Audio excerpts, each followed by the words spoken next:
안녕하세요. 부동산을 보는 눈 리얼아이 박감사입니다. 지난 시간에 대출 관련된 이야기를 했는데 대출의 한계 상황에 다다른 지금 시점에서 전세금을 지키는 문제는 매우 중요합니다. 대부분의 집주인이 자기 돈으로 전세금을 돌려줄 수 없는 게 지금 현실이죠. 받아서 줘야 되는데 앞으로는 받아서 이걸 주기가 더 어려워지기 때문에 경계를 해야 합니다. 전세난이 심각하다고 그렇게 떠들어댔죠. 임대차 3법이 논의되자마자 전세난을 화두로 던져서 전세난 때문에 집값이 더 불안해질 거니까 집 사라고 그렇게 많이 얘기를 했습니다. 법 통과되자마자 전세값이 급등했다고 임대차법으로 전세난이 생겼다 기정사실화 했습니다. 계약갱신 청구권 겨우 2년밖에 안 되는데 전세난 언론은 도배를 했고 그 결과 패닉 바잉이 많이 일어났죠. 중저가 아파트도 못 사서 안달난 것처럼 많은 사람들이 빚내서 뛰어들었습니다. 여기에 직접 들어가 살 사람 말고 패닉 갭 투자한 사람도 상당수 뛰어들었죠. 그런데 전세 매물이 쌓이죠. 전세가 심각하다는데 안 나가는 전세 매물이 쌓이는 현상이 나타났어요. 전세에 누누이 강조하지만 비용입니다. 감당할 수 없으면 감당할 수 있는 지역으로 이동을 하고 다 맞춰줄 수 없는 게 현실이라고 그렇게 말씀을 드렸는데 일시적인 일이라고 언론은 치부를 했죠. 그러면서 이사철 다시 오면 수요가 살아날 거라고 더 늦기 전에 집 사라고 했습니다. 이제 봄 이사철이 훨씬 지났죠. 전세 시장이 조용합니다. 거래량도 줄고 매물도 꾸준하게 유지되고 있어요. 더 이상 살 집이 없어질까봐 불안감을 극대화시켜 놓고 지금 매물이 쌓이고 있습니다. 비싸게라도 채워줄 거라고 생각을 했는데 채워줄 수 있는 사람이 없었어요. 과천 계속 전세값이 떨어지고 있는데 과천 청약 때문에 사람들이 반짝 몰려갔었죠. 과천의 인구 순유입률이 8%로 전국에서 가장 높은 수준으로 많은 사람들이 과천으로 달려갔습니다. 그렇지만 전세난 노래를 하는 시점부터 과천의 전세는 약세를 면치 못했습니다. 임대차 3법 때문에 전세난이 온다는 거 그게 다 뻥이기 때문에 제가 이거 6개월 안에 꺼진다고 말씀을 드렸죠. 워낙 많은 물량이 시장으로 쏟아지고 있습니다. 과천의 전세값이 17주 연속 하락하고 있는데 이유는 분양받으려고 비싸게라도 전세 들어오려는 수요가 반짝했었는데 이게 사라졌고 그동안 분양했던 물량이 입주로 이어졌기 때문이죠. 과천뿐이 아니에요. 하남도 억소리나게 떨어지고 있죠. 이거 상식적으로 생각하면 당연한 현상입니다. 원래 있던 집이 없어진 게 아니죠. 기존에 집이 있고 여기에 분양이 많이 됐습니다. 그러면 당연히 입주할 수 있는 물량이 많아지는 거죠. 기존의 집들이 사라진 게 아니고 추가적인 물량이 생긴 상태에서 그 지역의 수요는 한정돼 있기 때문에 당연히 전셋값은 안정될 수밖에 없어요. 이게 과천 하남은 본격적인 입주가 시작이 돼서 눈에 보이고 있지만 전국에 걸쳐 전 지역에 일어나게 될 현상입니다. 서울에 그동안 3만 채 정도 공급이 꾸준히 됐었는데 최근 5년간은 4, 5만 채씩 공급이 됐죠. 추가적인 물량이 기존보다 훨씬 더 많았고 그게 이제 집으로 돌아오고 있어요. 이 집을 분양받은 사람들 집 사면 돈 벌 수 있다라는 사회적 분위기 때문에 무턱대고 받은 거죠. 나중에 전세로 다 메꿀 수 있다고 생각하면서 집을 샀습니다. 전세가도 지금 가격보다 훨씬 더 많이 받을 수 있다고 꿈꾸면서 이 물량을 다 받았는데 전세값은 유지되기 어렵죠. 기존의 집이 사라지는 게 아니고 새로 집이 지어지고 그동안 수많은 물량 때문에 이미 다른 곳으로 빠져나간 사람들이 부지기수고 인구는 줄어들고 있어요.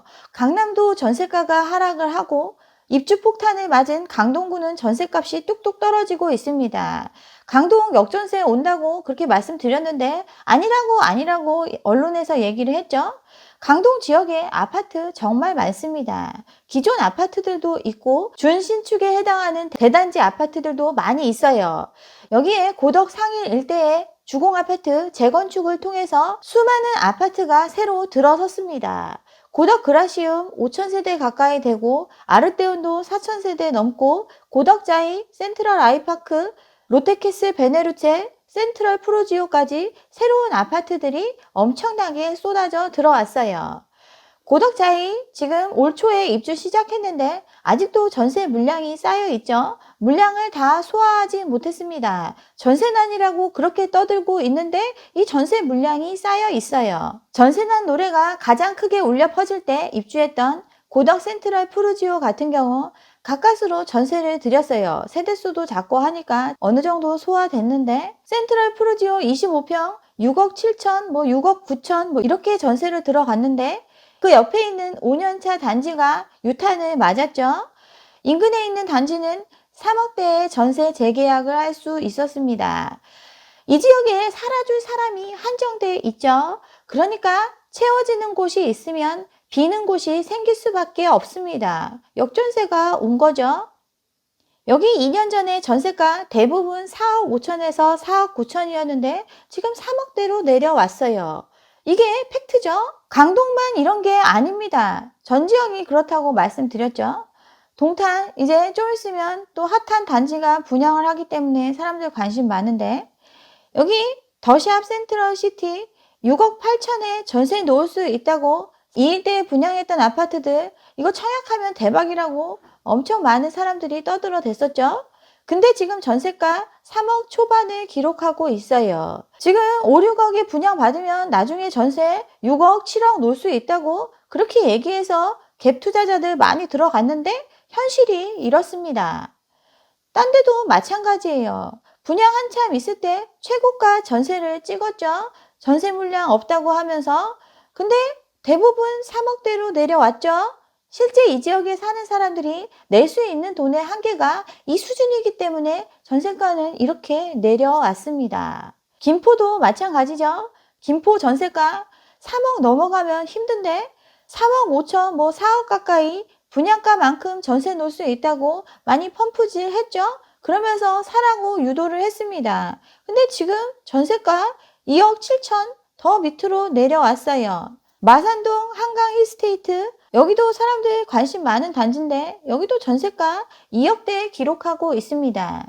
지금 분양가만큼 전세 받을 수 있다고 계속 펌프질 했으니까 사람들이 빚 무서운 줄 모르고 여러 채씩 사들였습니다. 근데 전세가가 그렇게 받쳐주지 않아요. 과천도 전세 8, 9억 한다고 그렇게 얘기했지만 그 금액에 과천에 와서 살아줄 사람이 없습니다. 전세가 계속 하락하고 있는 과천 같은 경우에 전세 8, 9억 불러도 매물이 없어서 수요자들 발 동동 구른다고 그렇게 얘기를 했는데 소수의 거래입니다. 그렇지만 많은 사람들이 전세가 8, 9억인데 분양가가 8, 9억이면 이거 무조건 로또다. 무조건 받아야 된다. 리스크 없이 시세 차익만 챙길 수 있다고 꿈꾸면서 다 뛰어갔습니다. 아직 그렇게 분양한 집들이 들어오지도 않았는데 아무것도 달라진 게 없는데 전세가는 끝없는 추락을 보이고 있어요. 이제 그 물량까지 들어오면 더 유지하기 힘들어지겠죠? 강동 입주 물량 폭탄에 흔들리고 있다고 하는데 강동에 전세 사는 사람 수많은 선택지가 있습니다. 강동과 비교 선상에서 놓고 고민할 수 있는 수많은 신축 아파트 지구가 주변에 널려 있어요. 한 블록만 가면 미사죠. 그 밑에 풍산지구 있죠. 또 밑으로 가밀 있고 북일에 있습니다. 강남과 접근성 비슷한 고등도 있고 판교 인근에 대장지구도 있고 이 물량들 아직 다 들어오지도 않았는데 전세가 안정되고 있는 상황이에요. 전세가 올리고 싶은 만큼 올린다면 다른 곳으로 이동할 수 있습니다. 더 전세가가 떨어질 수밖에 없는 상황이에요. 전세난에 음마가 10억 찍었다고 기사가 계속 됐었죠. 40년 된 아파트가 전세 10억이고 실거주 하려는 사람들 때문에 그나마도 매물 없다고 그렇게 떠들어댔는데 다시 예전 수준으로 내려왔습니다. 최근 평균이 4억 8천이죠. 임대차 3법 때문에 전세난 노래를 했지만 그때 10억이든 9억이든 주고 거래한 사람들은 소수입니다. 여기 그래프 보시면 평균선 아래로 더 짙은 점들이 찍혀 있죠. 더 많은 수가 예전 가격 수준으로 전세 계약을 했습니다. 실제가 아니니까 다시 제자리로 돌아오는 현상이 나타나고 있죠. 개포도 수많은 아파트가 분양이 됐는데 개포 블레스티지 전세 매물이 2개밖에 없다 이런 기사 제가 소개해 드렸었는데 그래서 전세가가 13, 14억 분양가보다 훨씬 비싸다고 다 채워줄 듯이 떠들어댔습니다. 근데 현실은 그렇지 않죠. 마지막 전세 계약이 4월 29일인데 8억 4천에 이루어졌습니다. 입주할 때 수준으로 가격이 내려오고 있어요. 강남 그렇게 선호한다는데 여기도 지금 안 채워져서 가격을 내리고 있는 게 현실입니다. 이제 올여름에 입주하는 단지죠. DH자의 개포, 지금 벌써부터 전세 매물이 잔뜩 나와 있습니다. 84제곱미터 기준에서 분양가가 14억 정도 됐었죠. 여기에 옵션까지 생각하면 조금 더 되는데 이거 막 30억에 팔렸다고 대서특필하고 그랬던 단지입니다. 여기 입주를 앞두고 전세 매물 15억에서 19억까지 나와 있습니다. 당장 들어갈 수 있는 집도 지금 못 채우고 있는데 이거 누가 채워주죠? 그것도 훨씬 비싼 호가를 부르고 있는데 이거 누가 채워줄 수 있을까요? 그렇지만 이거 분양받으면 로또라고 그렇게 많은 사람들이 분양받았고 안 팔고 버티면서 잔금 해결하려면 전세 놓을 수밖에 없습니다. 개포에 이것만 있는 거 아니죠? 인근에 프레지던스 자이 3,500세대 가까이 되는데 이것도 지금 공사하고 있고 6,700세대에 이르는 개포 1단지도 지금 공사하고 있습니다. 아직도 들어올 물량이 이렇게나 많이 있어요. 주변에 옛날 아파트들도 수두룩 빽빽 있습니다. 근데 전세가를 어떻게 15억, 20억 받을 수 있을까요? 대출은 더 잠기고 있죠. 땡볕 내서라도 여기 들어와 살아줄 사람이 있어야 되는데 대출은 더 안 되고 있습니다. 7월부터 차주별 DSR 적용되는 아파트가 서울 같은 경우는 대부분 해당이 되죠. 대출 만기 되기 전이라서 뭐 지금 돈 쓰고 있지만 대출 한도가 줄어듭니다. 예전에 빚내서 쓰던 거 중에 일부를 상환해야 되는 입장에 처해 있어요. 신용대출도 사실상 절반으로 줄어드는 상황이 됩니다. 더 빚낼 길이 없는데 전세가 이렇게 다 채워줄 수 있을까요? 사람들은 빚낼 길이 없습니다. 예전보다 더 빚을 못 내는 상황이고 물량은 더 많은 상황인데 전세난 노래를 했던 거죠. 이거 갑자기 나타난 일 아니죠. 원래부터 이러한 사실이 존재하고 있었음에도 사람들은 이걸 무시했어요. 그냥 수상한 거래, 언론이 써주는 내용만 믿었죠. 강남 평당 1억 가고 돈 있는 사람 많기 때문에 지금 내가 감당할 수 없는 빚을 지지만 나중에 전세금으로 이거 다 채울 수 있다고 분양받고 했는데 그럴 수 없는 상황이 눈앞에 와 있습니다. 수상한 거래의 대명사 아리팍 제가 맨날 말씀을 드렸는데 관련된 기사가 나왔어요. 이 기사를 보면 그동안 감추려고 했던 진실이 드러났다고 볼 수 있습니다. 누가 유명한 말 했죠? 닭의 모가지를 비틀어도 새벽은 온다고. 결국 사실에 의해서 상황은 펼쳐지게 됩니다. 평당 1억 아파트 거래를 등기부 등본 다 떼어가지고 확인을 했어요. 요번에 기자가 아주 큰일 했네요. 저 개인적으로는 못할 일인데. 그렇지만 이 기사는 소리소문 없이 사라졌습니다. 1억짜리 초고가 아파트를 3040이 대거 사들였는데 거래의 대부분이 15억 이상 임차 보증금이 껴있는 갭 투자였다고 합니다. 평당 1억 아파트 제가 계속 소개했던 아리팍이 제일 많았는데 21건입니다. 근데 이 거래 중에 등기가 안 된 게 4건이에요. 신고가 경신으로 취소됐다 계속 말씀드렸죠. 이거 취소 안 되고 남아있는 건인데 등기 안 된 거면 더 교묘한 케이스라고 볼 수 있습니다. 이런 게 20% 가까이 돼요. 그리고 집을 산 사람들 30, 40대가 60%가 넘습니다. 이렇게 집을 샀는데 자기가 살려고 들어간 케이스는 별로 없죠? 보증금 없는 게 4건이고 나머지는 다 전세를 끼고 있습니다. 특히나 보증금이 15억 넘어가는 게 절반가량 됐어요. 거래 사례를 보면 작년에 34억 주고 산 사람이 기존 전세 보증금을 20억으로 올려서 새로운 세입자를 구한 후에 매입을 했습니다. 이거 산 사람들 뻔하죠? 갭 투자해서 부동산으로 재미 본 사람들 그 돈 다 끌어모아서 가장 똘똘하다고 얘기하는 아파트에 갭 투자한 거죠. 계속 오른다고 확신하는 사람이니까 이렇게 했겠죠. 그리고 20대가 36억 6천에 매입을 했습니다. 여기 20대 소수의 금수저, 그동안 현금 부자 많다 그렇게 얘기했던 그 사람 중에 하나입니다. 결국 평당 1억 거래 그래프상에 이렇게 위에 찍혀있는 거래들 이 실체는 등기 안 한 게 20%고 3040이 산 게 60%가 넘습니다. 근데 이 3040이 실수요가 아니고 소수만 갈아탔고 나머지 70%가 갭 투자였어요. 15억 이상 대출 안 되는데 현금으로 척척 샀다?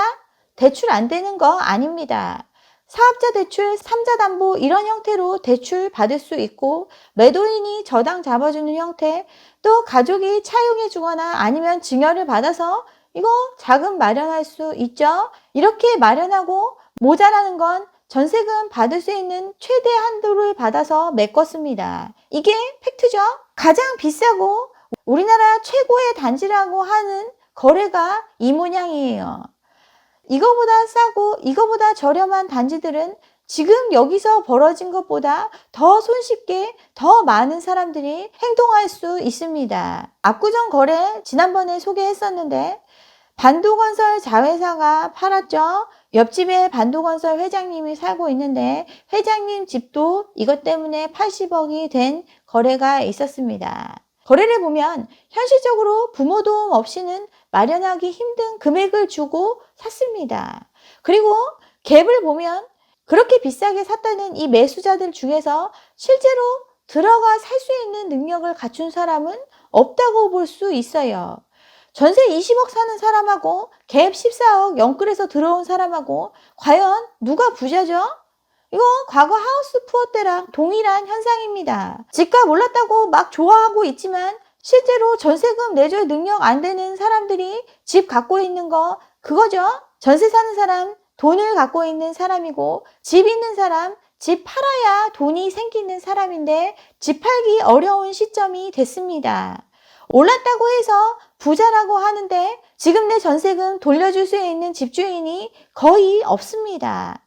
손바닥으로 하늘을 가릴 수 없듯이 이 현상은 수많은 분양 물량이 계속 끊임없이 들어오면서 전 지역에서 벌어지게 될 겁니다. 자신의 자산을 지켜야 할 시점이에요.